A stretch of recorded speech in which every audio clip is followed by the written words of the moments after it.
Happy Thursday po sa ating lahat. Ako si Benison Estareja. Mainit at malinsangang panahon pa rin po ang mararanasan ng ating mga kababayan sa mga susunod na araw. Dahil pa rin po yan sa easterlies o yung hangin galing sa silangan, particularly the Pacific Ocean. Ito pa rin na magdadala ng mainit at malinsangang panahon sa mga susunod na araw sa malaking bahagi ng bansa, lalo sa mga highly urbanized areas na sinasamahan lamang po ng mga pulu-pulong mga pag-ulan or pagkidlat pagkulog. At base naman sa ating latest satellite animation, wala tayong nakikita mga kumpul na ulap na malapit at papasok ng ating Philippine Area of Responsibility hanggang sa matapos ang weekend.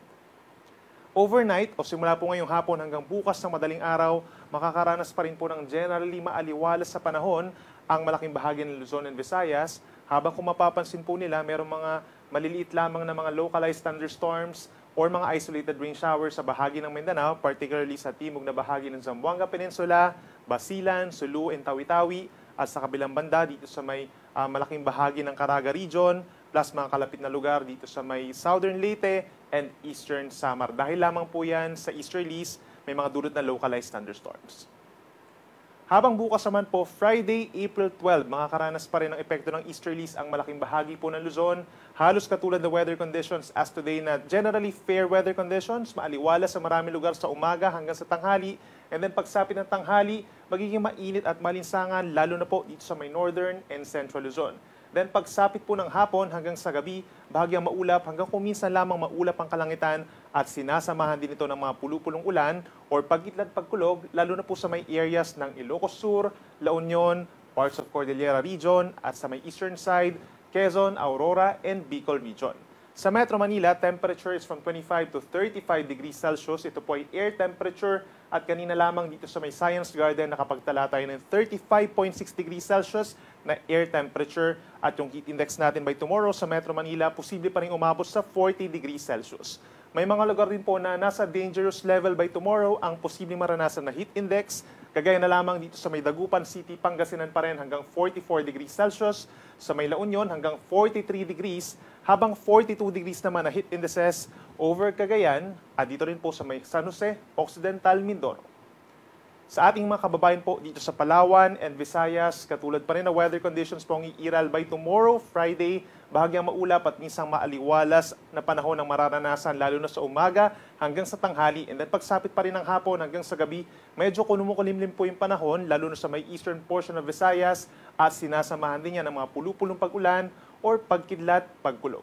Sa Metro Cebu, temperature is from 26 to 32 degrees pero mas mainit pa rin po yung mararamdaman ng ating katawan doon habang pinakamatataas pa rin ang heat indices hanggang 43 degrees Celsius dito pa rin sa may Palawan, lalo na sa may Puerto Princesa and Naborlan at sa Rojas City sa Capiz.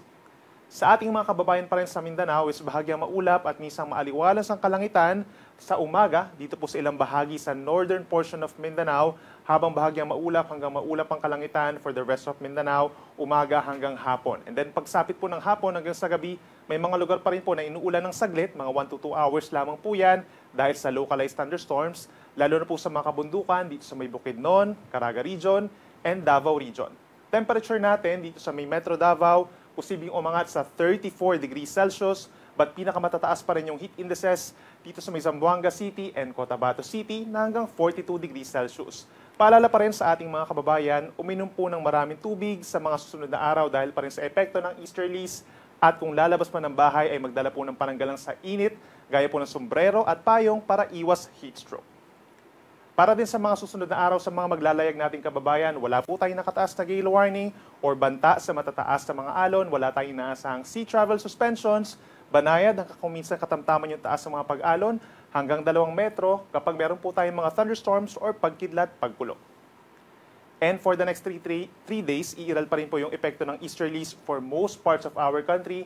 Then sa early next week po, simula po sa Sunday, magsisimula yung epekto ng ridge or extension ng isang high pressure area dun sa may North Pacific Ocean. Maaaring makapekto po sa may northern and central Luzon. So mas kakaunti yung mga ulap at ibig sabihin mas direkta yung sikat ng araw at mas magiging mainit ang panahon doon. Dito sa Metro Manila, possible pa rin po yung hanggang 35 degrees Celsius na maximum temperature sa susunod na 3 araw. So mas mataas pa rin yung heat indices natin. Posibleng umabot pa rin sa 40 to 41 degrees pagsapit po ng tanghali. Habang dito sa Baguio naman, mananatiling medyo malamig pa rin po lalo na sa madaling araw. from 17 to 18 degrees Celsius at hindi rin kainitan sa tanghali hanggang 25 degrees. Dito sa Kabikulan, bahagyang maulap hanggang maulap ang kalangitan at possible lamang yung mga isolated rain showers or thunderstorms. Over Metro Manila, possible din po na magkaroon ng saglit na pag-ulan sa tanghali ng Sabado at Linggo. Sa ating mga kababayan po sa Visayas, magkakatulad na weather conditions pa rin po ang iiral hanggang sa matapos ang weekend. Hanggang sa Lunes din po, bahagyang maulap at minsan maaraw naman ang ating kalangitan. Yun nga lang, mainit at malinsangan pa rin at posible lamang yung mga localized thunderstorms, lalo na sa may northern portion ng Panay Island, plus northern Samar and eastern Samar. Panghuli sa ating mga kababayan po sa Mindanao, may init na panahon din po ang mararanasan.